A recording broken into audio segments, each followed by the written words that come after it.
তো তোমরা দেখতে পাচ্ছ আমি সকাল সকাল উঠে পড়েছি আজকে। ওঠার পর ব্রেকফাস্ট হয়ে গেল। এখন আমার মারা কি করছে আমি দেখছি। আমাদের বাড়িতে লক্ষ্মী পুজো, ভাদ্র মাসে লক্ষ্মী পুজো।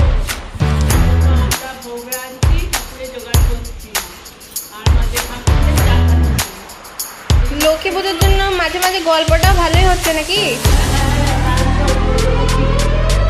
সেই আর আমি কিছু বলতে গেলে আমাকে শুধু একটাই কথা, পড়ে যা পড়তে যা পড়তে যা। আমাকে তুমি নিতে পারো না, আমারও তো মন যায়। মাধ্যমিক পরীক্ষা দেবে।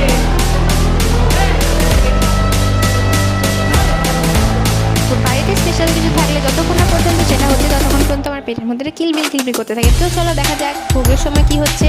এই যে তোমরা দেখতে পাচ্ছ এটা হচ্ছে আমাদের ঠাকুর ঘর। ঠাকুর ঘরের মধ্যে এই দেখো নানা রকমের ঠাকুর সুন্দর করে সাজানো রয়েছে, যেমন তোমরা দেখতে পাচ্ছ। ওই যে ওখানটাতে লক্ষ্মী পুজো হয়েছে, এই যে এটা লক্ষ্মী ঠাকুর। আর চলো তোমাদেরকে আলপনা দিয়ে সাজানোটা একটুখানি দেখায়। আর এটা হচ্ছে প্রসাদ ঠাকুরের, এটা হচ্ছে ভোগ। তো ভোগে আমাদের ভাত